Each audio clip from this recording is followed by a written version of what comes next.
Hi friends, இன்றைக்கி நம்ம Nisha cooking சேனலில் பிசிபிலாபாத் கர்நாடகா ஸ்பெஷல் பிசிபிலாபாத் நல்ல கமன்னு மசாலா வாசனையோட நல்லா சூப்பராக டேஸ்ட்டாக ரெடி பண்ணியிருக்கேன். ஸோ வாங்க இது எப்படி செஞ்சுன்னு பார்க்கலாம். மெயினாக இதுக்கு நான் மசாலானா ஃப்ரை பண்ணி ஸ்டோர் பண்ணுறது எப்படின்னு சொல்லியிருக்கேன். வாங்க இது எப்படி செய்யலான்னு பார்க்கலாம். அதுக்கு முன்னாடி எங்கள் சேனல் லைக் பண்ணுங்கள், ஷேர் பண்ணுங்கள், சப்ஸ்கிரைப் பண்ணுங்கள், பெல் பட்டன் ஆன் பண்ணுங்கள், கமெண்ட் பண்ணுங்கள். ஃபஸ்ட்டு நம்ம பிசிபிலாபாத்துக்கான ட்ரை மசாலா ரெடி பண்ணிக்கலாம். ட்ரை மசாலாவுக்கு ஒரு 1.5 ஸ்பூன் மல்லி, முழு மல்லி, 1 ஸ்பூன் கடலைப்பருப்பு, 1 ஸ்பூன் உளுத்தம் பருப்பு, 1 ஸ்பூன் ஜீரகம், 1/4 ஸ்பூன் வெந்தயம், ஒரு 1.5 ஸ்பூன் வெள்ளை எள்ளு, 1 ஸ்பூன் கசகசா, ஒரு பட்டை, ஒரு 3 கிராம்பு, 3 ஏலக்காய், ஒரு 10 போல் மிளகு, காரத்துக்கு ஏற்ற மாதிரி வரமிளகா, ட்ரை கோகோனட் ஒரு 3 டேபிள் ஸ்பூன். இப்போ இது எல்லாத்தையும் நம்ம ரோஸ்ட் பண்ணி எடுக்கணும், ஃப்ரை பண்ணி எடுக்கணும்.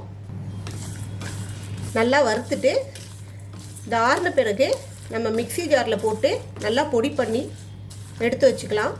ஸோ இந்த மசாலா தான் நமக்கு மெயின். அவ்வளோதான், நல்லா ஃப்ரை பண்ணி ஆயிடுச்சு. இப்போ இதை நல்லா ஆற விட்டு மிக்ஸி ஜாரில் போட்டு நம்ம அரைச்சிக்கலாம். இப்போ நம்ம வறுத்த மசாலாவை இந்த மாதிரி அரைச்சி ஆயிடுச்சு. இவ்வளோதான், இதை அரைச்சி வச்சுக்கிங்க. இதை நீங்கள் இப்போது நான் கொஞ்சமாக தான் செஞ்சுருக்கேன். இது நான் ஒரு 2 தடவை பிசிபிலாபாத் செய்யும்போது இதுக்கு எனக்கு கரெக்டாக இருக்கும். கொஞ்சம் நிறைய குவான்டிட்டியில் வேணும்னா இதே மசாலாவை நீங்கள் டபுள் ஆக்கி அரைச்சி ஒரு ஏர்டைட் பாக்ஸில் ஸ்டோர் பண்ணி வச்சுட்டிங்கன்னா எப்போல்லாம் உங்களுக்கு பிசிபிலாபாத் செய்யணும்னு தோணுதோ அப்போல்லாம் இந்த மசாலாவை ஒரு 3 ஸ்பூன் எடுத்து போட்டால் நம்ம எந்த அளவுக்கு பிசிபிலாபாத் செய்ய போகிறோமோ அதுக்கு தகுந்த மாதிரி இந்த மசாலாவை நீங்கள் சேர்த்துக்கலாம். ஸோ இப்போதைக்கு இந்த மசாலா அப்படியே இருக்கட்டும், அடுத்த ப்ராசஸ் பார்க்கலாம்.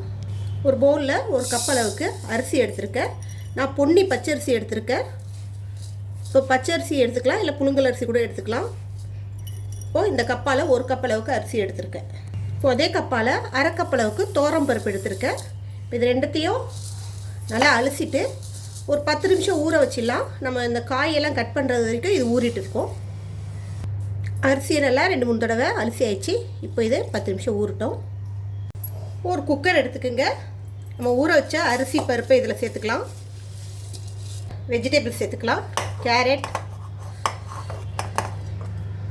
பீன்ஸ், குடமிளகா, உருளைக்கிழங்கு, பச்சை பட்டாணி,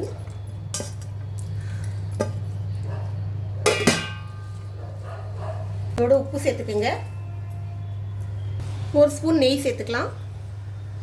இப்போது நம்ம 1 கிளாஸ் அரிசி 1/2 கிளாஸ் பருப்புன்னு 1.5 கிளாஸுக்கு எடுத்துருக்கோம். அதுக்கு தகுந்த மாதிரி 3 கிளாஸ் அளவுக்கு தண்ணி ஊற்றிக்கலாம்.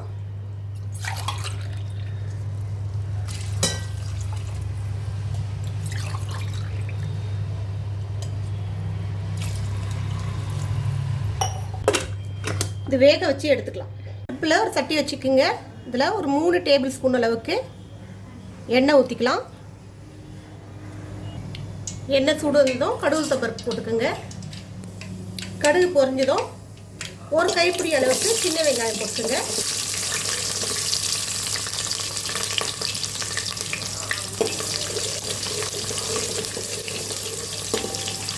இதோட ஒரு கொத்து கருவேப்பிலை, ஒரு 3 பச்சை மிளகா போட்டுக்கோங்க. கொஞ்சோண்டு முந்திரி போட்டுக்கலாம்.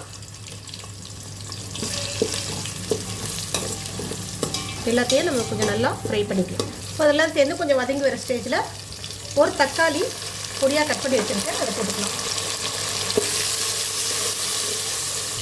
இப்போ இதில் கொஞ்சம் பெருங்காயம் போட்டுக்கோங்க. பெருங்காயம் நீங்கள் அந்த மசாலா நம்ம வறுத்து ஒதுக்கணும் அரைச்சோம் இல்லையா, அந்த மசாலாவில் கூட சேர்த்து அரைச்சிக்கலாம். இப்படியே போட்டால் கூட ஓகே. இப்போ நம்ம இந்த அரைச்சி வச்சுருக்கிற மசாலாவை ஒரு 3 ஸ்பூன் இதில் சேர்த்துக்கிறேன்னா, நான் எடுத்த 1.5 கப்பு அரிசிக்கும் பருப்புக்கும் இந்த ஸ்பூனில் எல்லாம் நிறைய ஃபுல்லாக எடுக்கணும். 3 ஸ்பூன் மசாலா இதில் போட்டு இப்போ இது நல்லா வதக்கிக்கலாம்.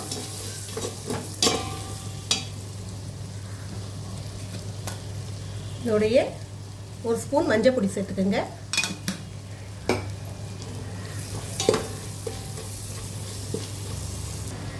இப்போ இதில் நம்ம கரைச்சி வச்சிருக்கிற புளி தண்ணி சேர்த்துக்கலாம்.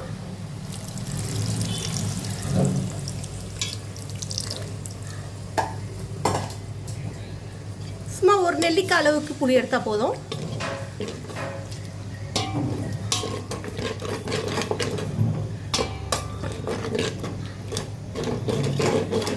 இப்போ இதில் தண்ணி ஊற்றி கொஞ்சம் கொதிக்க விடலாம்.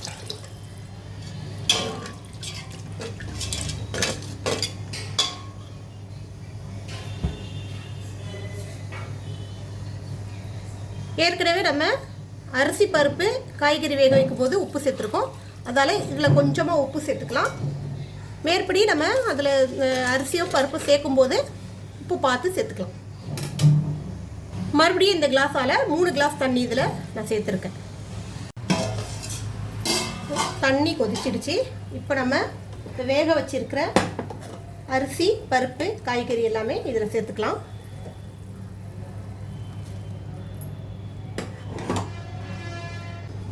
ஸோ அவ்வளோதான், நம்ம சூப்பரான கர்நாடகா ஸ்பெஷல் பிசிபில்லா பாத் ரெடி ஆயிடுச்சு. சரியாக இருக்கா பார்த்துக்குங்க. பத்தலைன்னா கொஞ்சோண்டு சேர்த்துக்கலாம். அடி பிடிக்காம கிளறுங்க.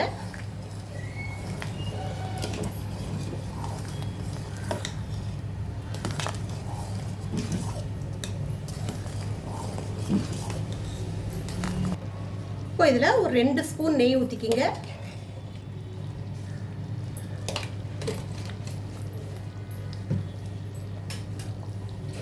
இதோட மேலே கொஞ்சம் கொத்தமல்லி தழை போட்டு நம்ம இறக்கணும்னா அருமையான பிசிபில்லா பாத் ரெடி ஆயிடுச்சு.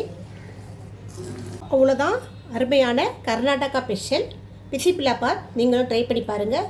டேஸ்ட் அட்டகாசமான டேஸ்ட்டில் நல்லா கமகமன்னு வாசனையோடு இருக்குது. நீங்களும் ட்ரை பண்ணி பாருங்கள். இன்னொரு ரெசிபியோடு உங்களை சந்திக்க வரை உங்களோட விடைபெறுவது உங்கள் நிஷா. எங்கள் சேனல் லாஸ்ட் வரைக்கும் பார்த்தவங்க அனைவருக்கும் மிக்க நன்றி. பாய்.